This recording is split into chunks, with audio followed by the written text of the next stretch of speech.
Hello दोस्तों, स्वागत है आपका यूट्यूब चैनल बलदेव क्लासेज में।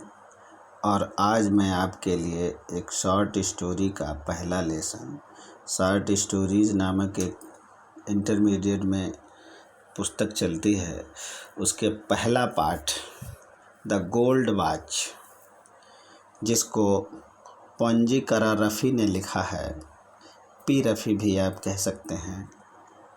तो इसमें एक कारखाने में काम करने वाले शंकु नाम के एक निर्धन मजदूर की मजबूरी और मानसिक दशा का वर्णन किया गया है।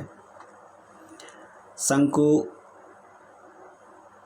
घड़ी चुराने का निश्चय करता है, क्योंकि वो चोर तो नहीं था, लेकिन निर्धनता तथा कर्ज ने उसे इंजीनियर की घड़ी चुराने के लिए विवश कर दिया था। किंतु घड़ी चुराने के बाद उसकी नैतिक चेतना ने उसे बल प्रदान किया और उसने वह चुराई हुई घड़ी वापस इंजीनियर की मेज पर रख दी। उसे डर था कि कहीं पकड़ा गया तो नौकरी से भी निकाल दिया जाएगा। तो देखिए, important characters in the story.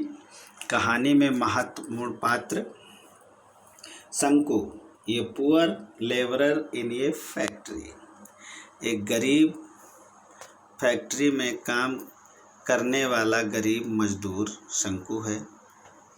फिर शंकुज वाइफ, शंकु की पत्नी, ये हाउस वाइफ है, हु इज़ वेरी सिंसियर, जो बहुत ही जिम्मेदार और वफादार है, फैथफुल वाइफ है।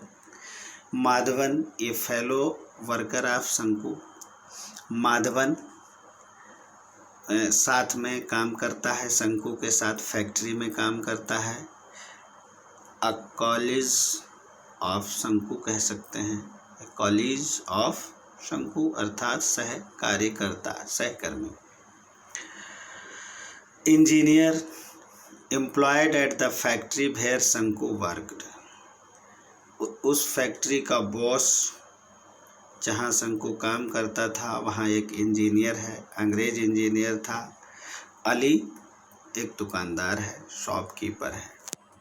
तो देखिए, इसकी संक्षिप्त समरी हमने आप लोगों को लिए बताने का प्रयास किया है। इससे इसकी समरी अगर आप पढ़ते हैं, समझते हैं, तो इसमें क्वेश्चंस,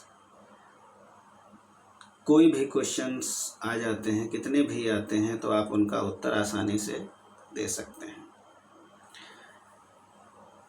देखिए, the gold watch is a very famous story of Ponzi करा रफ़ी। सोने की घड़ी पॉन्जी करा रफ़ी की बहुत ही प्रसिद्ध कहानी है। शंकु is the main character of this story, और शंकु इस कहानी का मुख्य पात्र है। He is a poor worker, वह एक गरीब काम करने वाला है। He works in A factory, वह एक फैक्ट्री में काम करता है। His income is very low, उसकी इनकम, उसकी आमदनी बहुत कम है।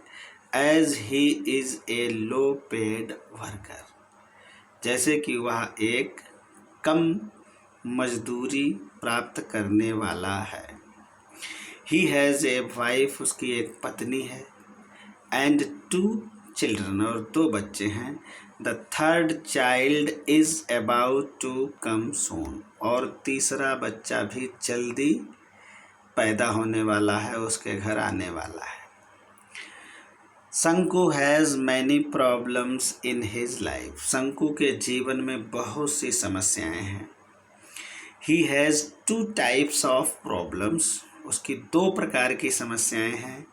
द प्रॉब्लम्स एट होम, घर की समस्याएं, एंड प्रॉब्लम्स ऑफ आउटसाइड, और घर से बाहर की समस्याएं। एट होम शंकु has a wife,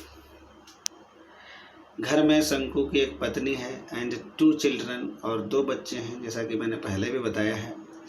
the Elder child's body, बड़े बच्चे का शरीर, इज फुल ऑफ सोर्स, फोड़े फुंसियों से भरा हुआ है, उसके शरीर में दाने ही दाने निकले हुए हैं।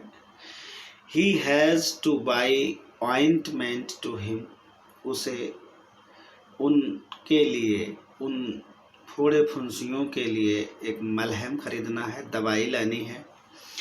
The younger child is hungry, छोटा बच्चा भूखा है, एंड वीक और कमज़ोर है, छोटा बच्चा भूखा और कमज़ोर है। ही वीप्स एट नाइट, वह रात में रोता है।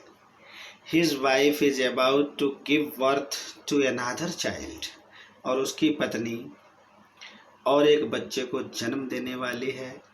आउटसाइड हिज हाउस, घर के बाहर, शंकु हैज़ टेकन डेट्स, डेप्ट ना पढ़कर इसको डेट्स पढ़ते हैं। शंकु ने लोन, कर्ज ले रखा है, फ्रॉम सो मैनी पर्सन्स, बहुत से लोगों से।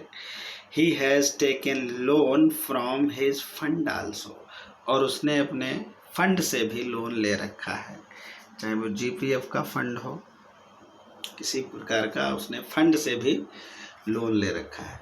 देखिए यहाँ पर मैं आपको एक बात और बताना चाहता हूँ कि शंकु को एक दिन का 1 रुपया पर डे मिलता था, एक दिन का 1 रुपया, तो उसने 13 दिन काम किया था, तो उसे 13 रुपये की अल्पराशि मिलने वाली थी।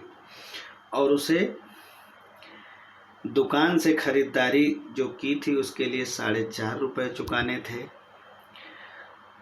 उसे अली को भी 6 रुपये देने थे, और मकान का किराया 3 रुपया था, वो भी देना था।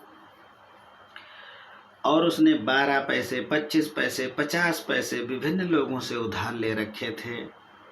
तो इस प्रकार से देखा जाए तो उसका कर्ज 22 रुपये 13 पैसे था। और उसने अपनी पत्नी से भी 3 रुपये उधार ले रखे थे, जो उसकी पत्नी ने धीरे धीरे करके बचत की थी, जो अपने बच्चे को करधनी खरीदने के लिए। तो इस प्रकार से शंकु कर्ज में डूबा हुआ था, उसकी बहुत सी समस्याएं थी, बहुत से लोगों से लोन ले रखा था। नेक्स्ट पैराग्राफ देखिए। Shanku's salary is very low, Shanku की तनख्वाह बहुत कम है। His debts are greater than his salary, उसके कर्ज उसके तनख्वाह से, उसकी आमदनी से, सैलरी से ज़्यादा है। He has seen the gold watch of his English boss on his table, उसने अंग्रेज बॉस की, अपने इंजीनियर की घड़ी को टेबल पर देखा जो कि सोने की थी। He decides to solve his problems by stealing the gold watch of his boss. वह निश्चय करता है, डिसाइड्स करता है, to solve his problems, अपनी समस्याओं का समाधान करना, stealing the gold watch, सोने की घड़ी चुराकर अपने बॉस की, अपने इंजीनियर की। वह अपने इंजीनियर की घड़ी को चुराकर अपनी समस्याओं का समाधान करना चाहता है। He tries many times to steal the watch, उसने कई बार कोशिश की थी घड़ी चुराने की। But he is afraid, लेकिन वो डर जाता है। At last शंकु decides to steal the watch, और अंत में वह घड़ी चुराने का निश्चय करता है। At 1 o'clock everyone is away for lunch, 1 बजे everyone, हर आदमी लंच के लिए चला जाता है। The office is empty, office बिल्कुल खाली है। The boss has gone, boss भी जा चुके हैं। His watch is on the table, और उसकी घड़ी टेबल पर रखी हुई है। शंकु लुक्स अराउंड, शंकु चारों ओर देखता है। He sees no one, वह किसी को भी नहीं देखता है। He is very nervous at that time, और उस समय वह बहुत नर्वस था, बहुत ही परेशान है। He हेजिटेट्स टू स्टील, वो चुराने से हिचकिचाता है, हिचकिचाहट उसको आती है, हिचकिचाने लगता है। But at last he steels the watch, लेकिन अंत में वह घड़ी को चुरा लेता है। He puts it in the pocket of his trousers, और अपने पायजामे की जेब में रख लेता है। एंड वॉक्स अवे क्विकली, और वहाँ से जल्दी चला जाता है। आफ्टर स्टीलिंग द वॉच, घड़ी को चुराने के बाद, शंकु इज मच एफर्ट, यहाँ पर शंकु छूट गया है।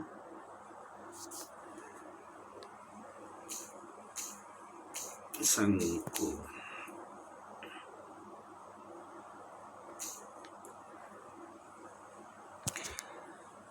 शंकु इज मच एफ्रेड, शंकु बहुत ज़्यादा भयभीत होता है। He thinks that he will be caught, वह सोचता है कि वो पकड़ लिया जाएगा। The boss will is called and dismiss him, boss जो इंजीनियर साहब हैं अंग्रेज, वो उसको डांटेंगे और डिसमिस कर देंगे, नौकरी से निकाल देंगे। He feels that the gold watch is burning in his pocket, वह ये भी महसूस करता है कि वो सोने की घड़ी उसकी जेब में बर्निंग यानी जल रही है। he cannot bear these feelings, वह इन भावनाओं को सहन नहीं कर पाता है। And put the gold watch back its place, और फिर वह घड़ी को उसी स्थान पर रख देता है, यानी चुराई हुई घड़ी को उसी स्थान पर रख देता है। At last we may say that, अंत में हम कह सकते हैं, Shanku himself is responsible for his problems, Shanku अपनी समस्याओं के लिए खुद ही जिम्मेदार है। He knows that his income is low, वह जानता है कि उसकी आमदनी कम है। Yet he has no control on his expenses, फिर भी उसे अपने खर्चे पर कंट्रोल नहीं होता है। तो शंकु खुद ही अपनी परेशानियों का, समस्याओं का जिम्मेदार है। थैंक यू दोस्तों, आशा करता हूँ आपको समझ में आ गया होगा, वीडियो अच्छा लगा होगा। अगर अच्छा लगा है तो लाइक करें, शेयर करें, कमेंट करें। Thanks a lot and have a nice day. Thank you.